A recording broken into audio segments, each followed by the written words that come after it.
Hello les amis! Alors, on va faire un petit exemple de Kelboti. Alors, j'ai fait un bloc que j'ai percé des deux côtés, hein, tout simplement. Alors, en faisant un composant dynamique, il va pouvoir se dupliquer sur l'axe vert, l'axe des Y et sur l'axe des X. Alors, il y a deux façons, soit en utilisant l'outil mise à l'échelle et en tirant simplement dessus et hop, les éléments viennent se répartir et pareil de ce côté-là, hop, voilà. Donc après on peut réaliser la dimension qu'on veut. Le K-Body reste toujours de la même dimension. Alors et après il y a la possibilité aussi de le faire en avec la boîte de dialogue en rentrant les dimensions ici, par exemple 0,5 mètres et 0,5. Après, on peut jouer aussi sur la hauteur. Si je mets 80 millimètres,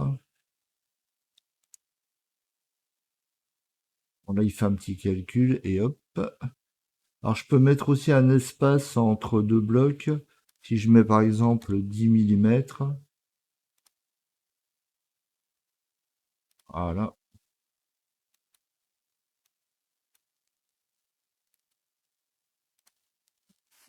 0, ils vont tous être collés. Donc voilà le principe. Alors en fait, si on regarde, donc j'ai un composant qui englobe donc l'ensemble qui s'appelle Kbody. À l'intérieur de ce composant, j'ai un sous-composant qui s'appelle bloc. Alors donc ces dimensions ici sont définies par l'utilisateur. Donc en fait j'ai mis un paramètre attribut modifiable comme champ de texte qui sera la largeur. Idem pour la longueur et idem pour la hauteur.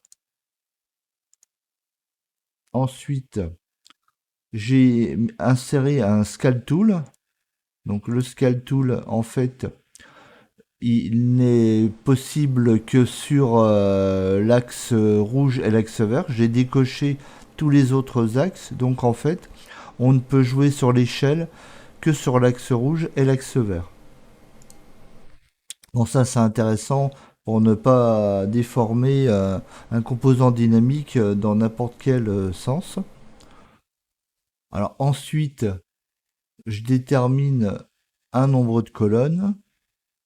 Alors les colonnes, ça va être en X, les lignes en Y.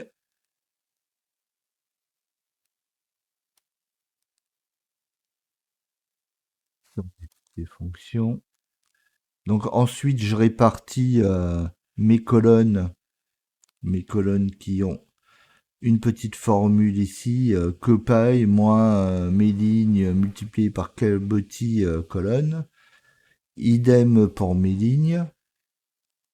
La taille du bloc, elle, étant fixe à 4. Bon, je pourrais ajouter une variable ici pour pouvoir choisir sa dimension, ou on vient le rentrer à la main à l'intérieur du composant dynamique dans le bloc. Bon, là pour l'instant j'ai mis une dimension fixe, donc on va rester comme ça. Donc voilà, c'est plutôt simple à réaliser et avec un seul composant qui va donc se propager sur les deux axes en même temps. En fait, on a l'élément de base, ensuite la copie numéro 1, numéro 2, numéro 3, jusqu'à la copie numéro 12. Et ensuite, la copie numéro 13 revient à l'origine, 14, 15, etc.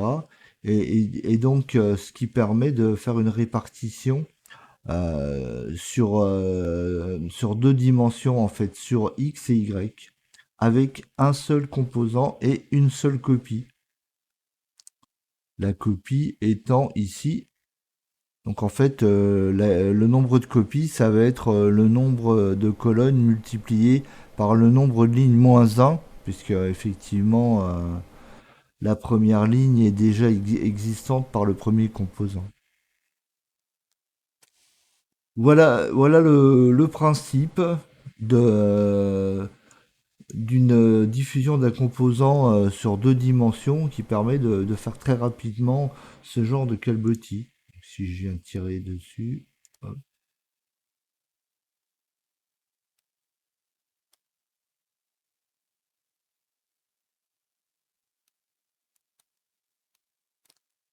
c'est simple à réaliser. Voilà les amis, à bientôt.